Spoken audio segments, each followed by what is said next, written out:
want to thank the activist independent movement for inviting me to speak on this issue, a proper discussion of which is long overdue. Now, having said that, what this will always be is just that, a discussion. Because actually the decision about the future of Palestine will need to be taken by the Palestinian people, i.e. the Palestinian resistance, without reference to us.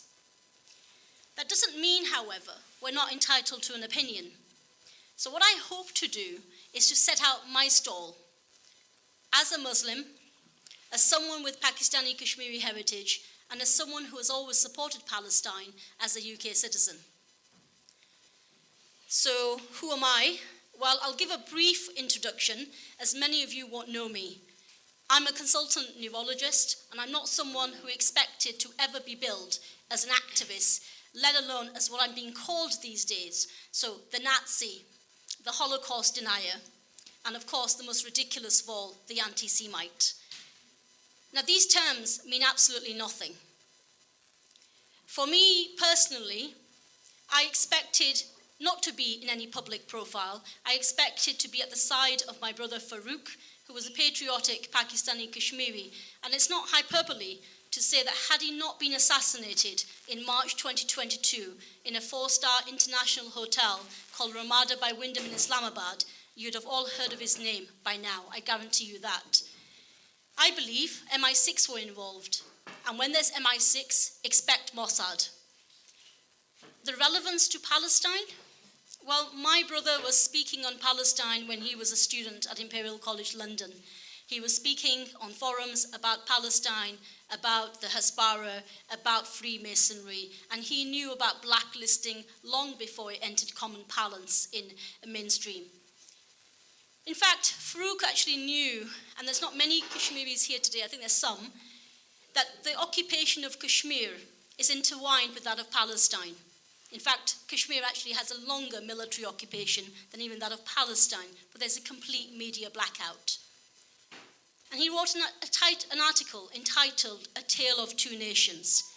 So I would argue that the Kashmiri diaspora in the UK has a duty to play its part in the liberation of Palestine. Because, firstly, we are human, we are Muslim, but even if you refuse to act on these two principles alone, then remember that Kashmir is next, and the blueprint of what Netanyahu and the Israelis are doing to Palestinians is that will happen in Indian-occupied Kashmir. So since then, we have been battling the Pakistani system. When I say that, read British, in Pakistan with a case now back in the High Court. Needless to say that no mainstream media, and in fact even alternative media, wouldn't cover this for the large part. I never had a social media presence prior to my brother being assassinated. So when October the 7th happened, when Hamas broke that illegal 17-year siege on Gaza, it was not really something I could stay silent about. In fact, if anything, seeing the mass slaughter and indignity subjected, to which the Palestinians were subjected, was a constant reminder of my own brother's murder. The silence of the politicians on Palestine, including the many Muslim ones, led to me standing in the Bradford South parliamentary elections last year as an independent. And within 5 weeks, I gained 10.1%. Now, that 0.1% is very important. Now, Labour won that seat thanks to the Muslim vote. I believe that I had the strongest election manifesto of any parliamentary candidate in the UK for one very simple reason. If I was going to enter that dirty political arena, I would do it on my terms. An end to the Holocaust in Palestine, an end to usury, a form of financial enslavement, and the banning of the Israeli lobby in the UK, which explains why the UK supports that fake terrorist construct called Israel. In other words, I don't believe in compromise when you have these non-negotiable principles. And it's that compromise that's always been demanded of the Palestinian people. That refusal to speak meekly, to refuse to speak The language of the oppressor meant I was attacked viciously by the Israeli lobby in the UK, leading to an 18-month suspension that was revoked in July after 7 months. I've taken the GMC to the High Court.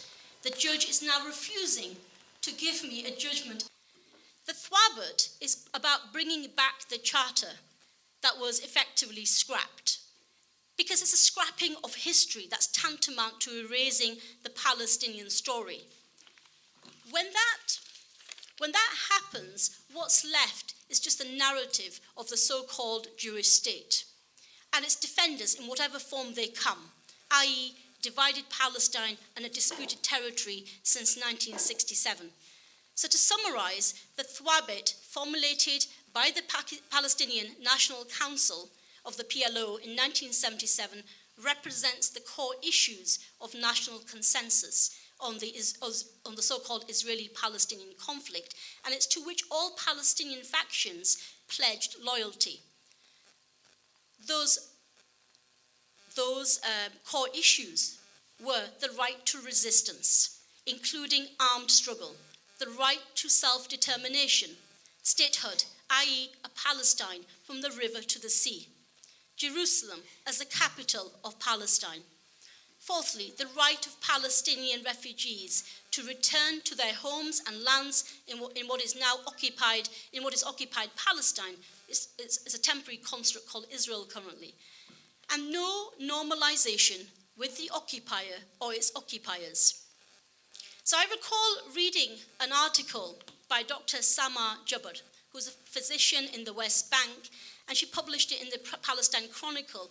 And she wrote, well, the excessive use of the Thwabot in media and political discourse has not strengthened them, it's rendered them meaningless in practice. She stated that the right to resistance was a vague and elastic concept. Did it refer to non-violent resistance, armed struggle, or both? Did it justify individual operations, or was it only organized movements? And she said the interpretation varied depending on someone's political stance. Perhaps so, but the Thwabot was always clear that it meant armed struggle. She talked about the right of return and said that people behind closed doors, leaders were discussing creative solutions such as resettlement and compensation. And others just dismissed the right of return as being impractical. Even in regards to Jerusalem as the capital of Palestine, yet there were Palestinian so-called leaders meeting Israeli officials in the capital of Jerusalem, as if acknowledging that occupation to be an unspoken reality.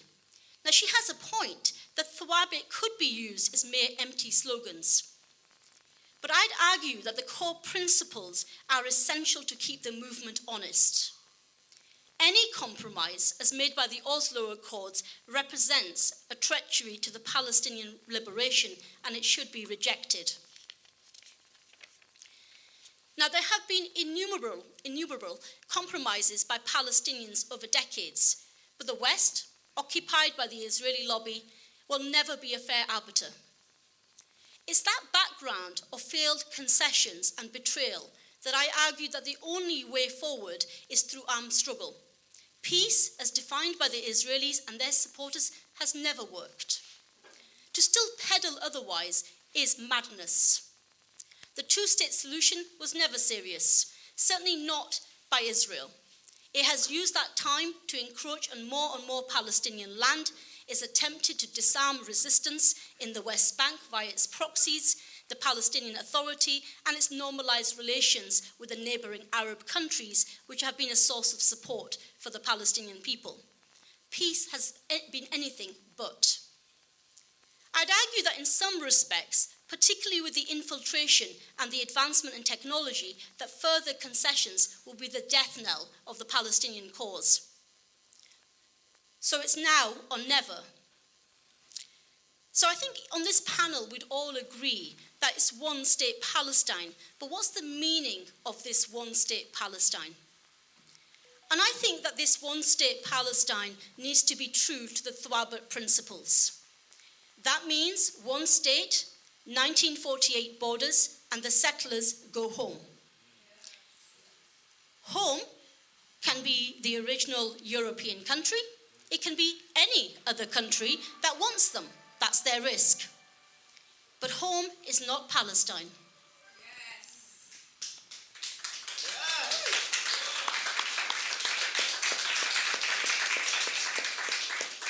Now, when one says this, and maybe that's why they call me an anti-Semite, ridiculously, there's the usual outcry. But what about the Jews? Well, firstly, it's not only Jews that will need to go home. There are Indians and there are Thai workers, but yes, by far the majority will be Jews.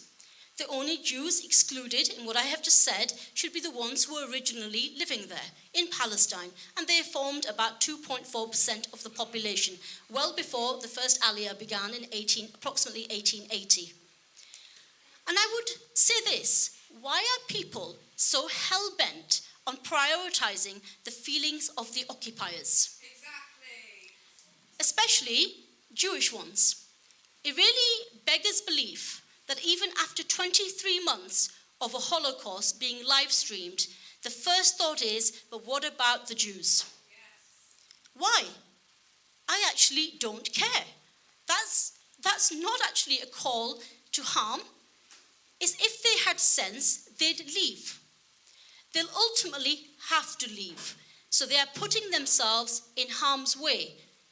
I have no sympathy for occupiers. I care not that they may have lived there for a couple of generations.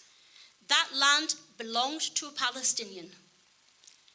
Theft doesn't ever become legal. And if there are Israelis who claim they're humanitarian, well, they should lead by example.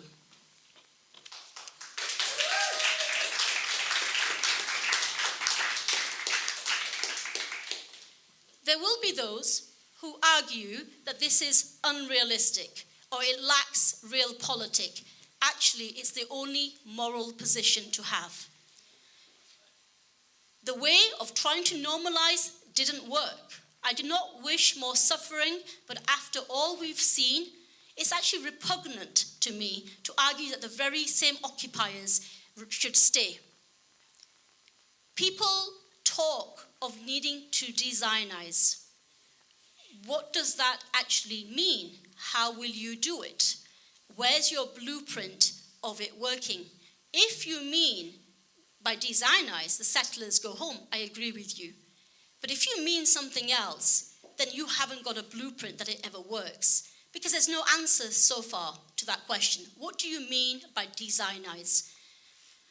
I'm not sure it's possible to de-radicalize Jewish extremists in a time frame that's acceptable. The behavioral modification of genocidal maniacs, as I've seen them for the most part, is not the problem for the Palestinian people. Let's be real. How many of you would live next to someone who shot a bullet in your child's head, in your child's heart, raped your sister or your mother at a checkpoint? Can we just end the hypocrisy? The idea that these people, driven by their belief in being chosen, would suddenly become good neighbors lacks credibility. If that point is accepted, then it follows they leave. They're forced to leave and they go home. The Palestinians, especially in Gaza, have been steadfast. It is us who have not been steadfast. It is us who have betrayed by legitimizing normalization. What we need to do is to support the Thawabit.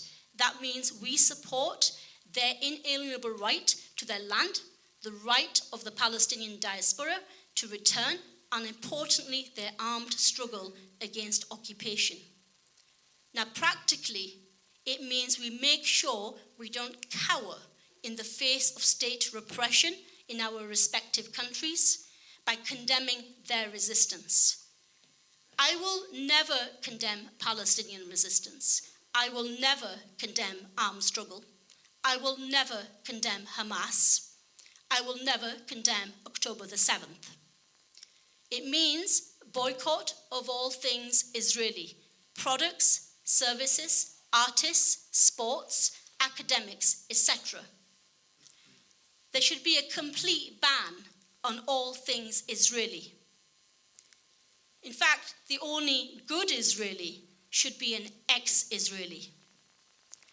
So my stance is clear and is uncompromising, and it will be the stance of the new party I'm setting up.